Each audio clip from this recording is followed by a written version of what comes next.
जळगावच्या एरंडोल तालुक्यातील आपण जर बघतोय तर या कासुदा परिसरामध्ये आपण आलेलो आहोत आणि हे विदारक दृश्य आपण न्यूज 18 लोकमतच्या माध्यमातून प्रशासनाला दाखवण्याचा प्रयत्न करतोय। आजपर्यंत या ठिकाणी कुठलाच अधिकारी कर्मचारी किंवा प्रशासकीय यंत्रणा या ठिकाणी आलेली नाहीये। या कासुदा परिसरातील हा नाला आहे आणि या नाल्याच्या परिसरामध्ये या परिसरामधील शेतकऱ्यांच्या शेत जमिनी आहेत, गोठे आहेत, गुरांचे वास्तव करण्याचं ठिकाण आहे, शेती आहे। मात्र या शेतकऱ्यांना जर या परिसरामधील शेतात जायचं असलं तर अशा पद्धतीने या दोरखंडाला झाडाला दोर बांधून त्यांना या ठिकाणी जावं लागतं। अशाच आणि अत्यावश्यक सेवा असेल म्हणजे गोठ्यामधील दूध काढून प्रत्येकाच्या पर्यंत पोहोचवण्याचं काम या ठिकाणची परिसरातील नागरिक करताना दिसून येत आहे। सकाळच्या सुमारात याच पद्धतीने दोरखंडाच्या माध्यमातून जीव धोक्यात टाकून ते प्रत्येकापर्यंत या ठिकाणी दूध पोहोचवण्याचं काम असं करतात आणि बरेचसे शेतकरी अशाच पद्धतीने त्यांच्या शेतामध्ये जातात। आपण बघतोय की माझ्या या ठिकाणी गुडघ्यापर्यंत हे पाणी आलेलं आहे आणि या परिसरातील शेतकरी दररोज असाच प्रवास करतात। दोरखंडाच्या माध्यमातून या ठिकाणी हा नाला पार करून आपल्यापर्यंत अत्यावश्यक सेवा करण्याचं काम या ठिकाणचे शेतकरी करतात। दादा काय सांगाल, तुम्ही दररोजचं तुमचं काम आहे, दुधाने भरलेली ही कॅन घेऊन तुम्ही प्रत्येकापर्यंत पोहोचवण्याचं काम या ठिकाणी करतात।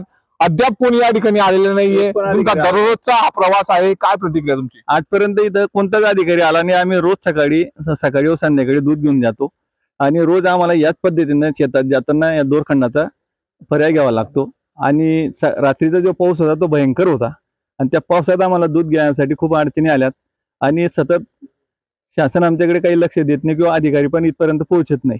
तरी आम्हाला इथं पूल बांधून द्यावा हीच आमची शेतकऱ्यांची मागणी आहे। या ठिकाणच्या नाल्यावरती कुठेतरी पूल बांधावा अशीच मागणी या ठिकाणची आहे। अजून काही दूध उत्पादक या ठिकाणी आहे। दादा काय सांगाल, दुधाने भरलेली कॅन आहे, कमरेपर्यंत तुमच्या हे पाणी आहे आणि कशा पद्धतीचा हा तुमचा दररोजचा प्रवास या ठिकाणी तुम्ही सहन करतात, काय प्रतिक्रिया? दादा आम्ही सकाळ संध्याकाळ अशा बिकट परिस्थितीतून वापरतो।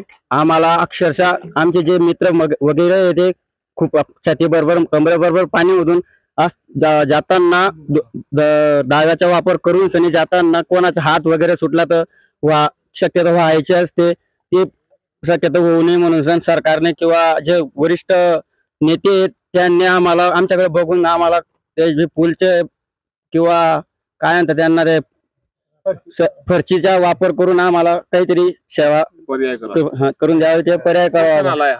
हा शिंगाशी नाला आहे। बरं, या ठिकाणी अद्याप कोणी आलंय का? तुमची व्यथा आतापर्यंत कोणी आलं नाही आमच्या जवळ।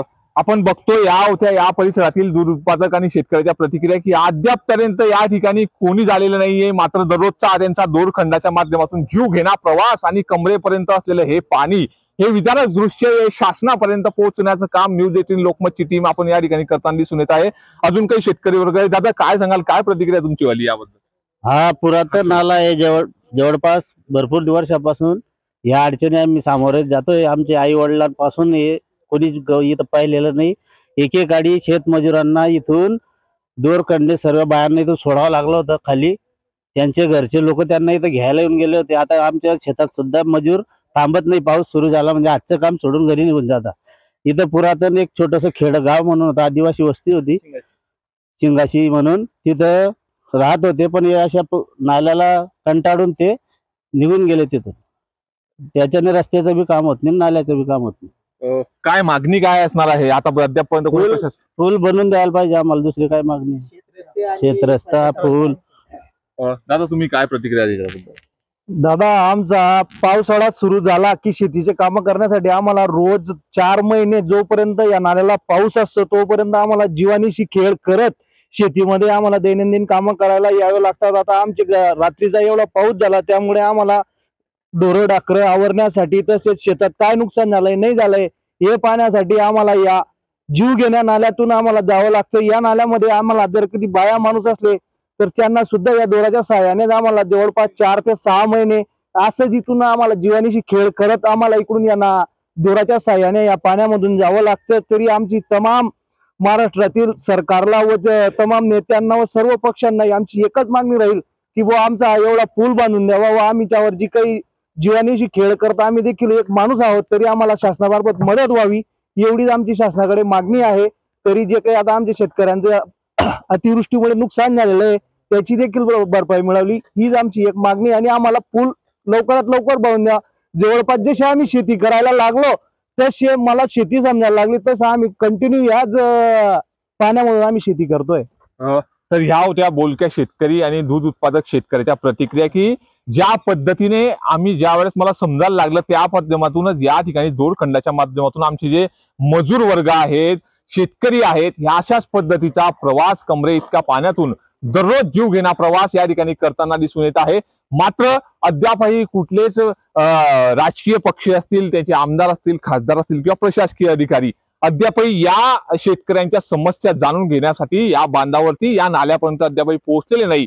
जेणेकरून न्यूज 18 लोकमतच्या माध्यमातून या बातमीला वाचा फोडल्यानंतर तरी अधिकारी कर्मचारी किंवा राजकीय पदाधिकारी या ठिकाणी येतील आणि या संपूर्ण दूध उत्पादक शेतकरी असतील शेतकरी बांधव असतील यांचा हा जीव घेणा प्रवास थांबवतील हीच अपेक्षा आपण न्यूज 18 लोकमतच्या माध्यमातून व्यक्त करतोय.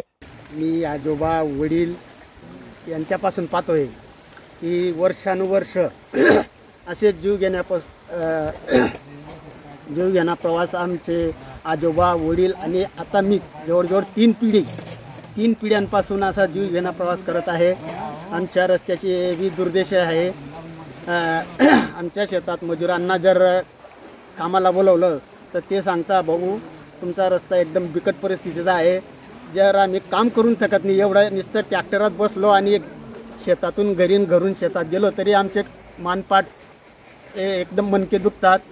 आमच्या शेतात मजुरी आला धजावत नाही तरी शासनानं आमचा रस्ता व इथं पूल बांधून द्यावा एवढी मी विनंती करतो.